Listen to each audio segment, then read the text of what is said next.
ever like unroll a plastic bag, the kind you get at the grocery store, and wonder like how they even make this? Right.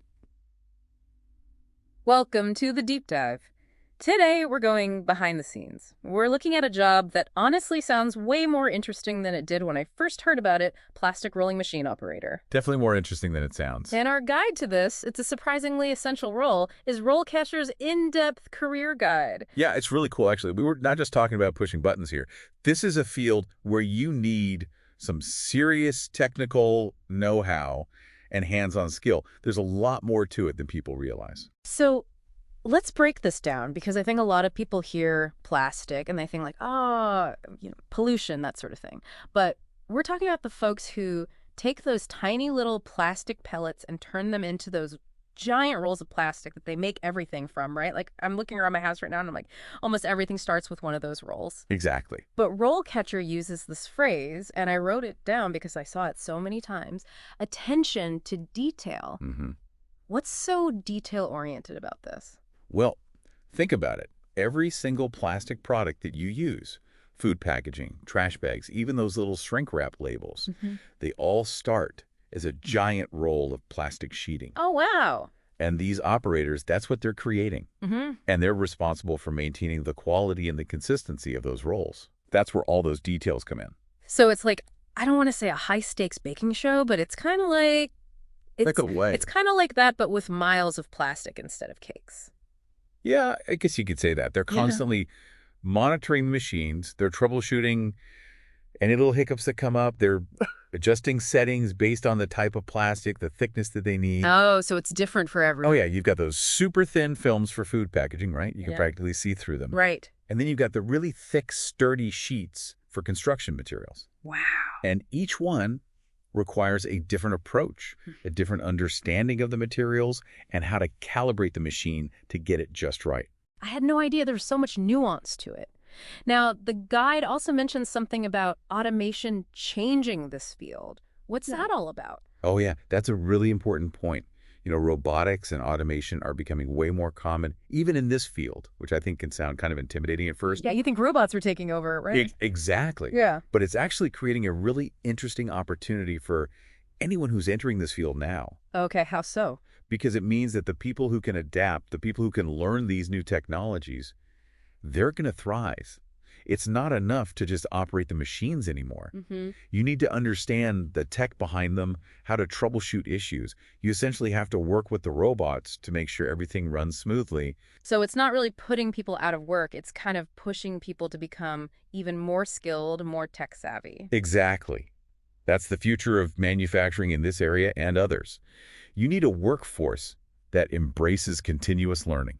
That's so cool. So we're really talking about upskilling the workforce here, not replacing people with machines. Right, exactly. And the demand for those skilled operators, those people who can really work with this advanced tech, it's only going to increase. And speaking of demands, the guide goes into the work environment a bit here. It really does. It talks about manufacturing facilities, potential hazards, although it also mentioned clean rooms, which I thought was interesting. Yeah. What's that all about? Good catch. Because not all plastics are created equal. Yeah.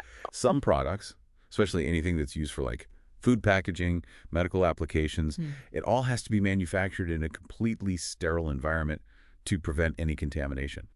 That's where the clean rooms come in. So on top of everything else, you might need to know about clean room protocols. That's a whole other level. Exactly. And that just highlights the diversity of this field. You could find yourself working in a huge factory or a very specialized clean room environment. It really depends on the industry and the product. Talk about variety. And I'm guessing it's not just the environment that's varied, because the guide also mentions some physical demands for this job. Yeah, for sure. And it's important to be aware of that. It can be pretty physically demanding. You might be standing for long periods, lifting materials, maybe even working shifts. So maybe not for everybody. It's definitely hands-on, but that's part of the appeal for a lot of people. You're not just stuck at a desk all day, You're moving around, you're working with your hands, you're seeing tangible results of your work. That's a really good point. There's a certain satisfaction to that, for sure.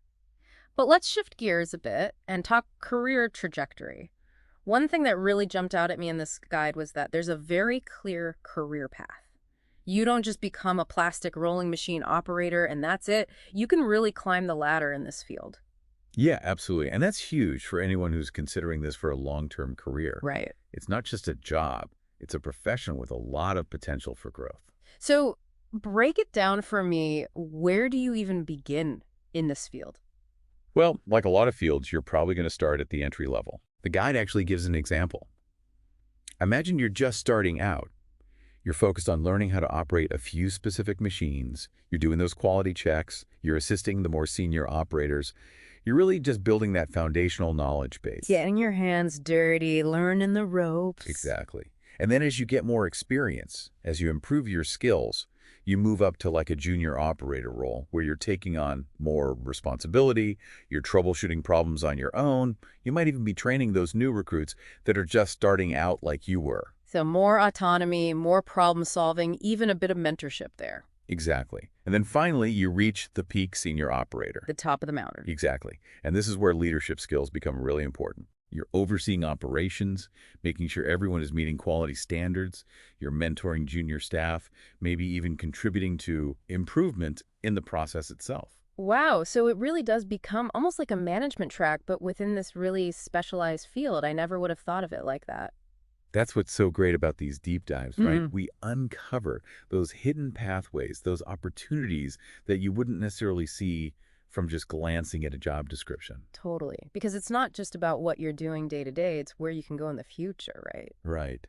And speaking of getting where you want to go, we can't forget about the interview process. And one thing that really impressed me about this RoleCatcher guide was that they have a whole section on interview prep. Oh, yeah. They don't just tell you about the job, they get you ready to actually get the job. Exactly. And not just those generic, like, basic interview questions.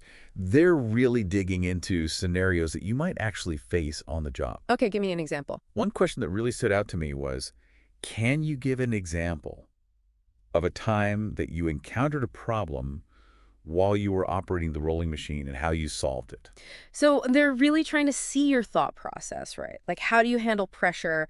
How do you actually apply your knowledge when you're in a real world situation? Exactly, because it's one thing to say, I'm a problem solver.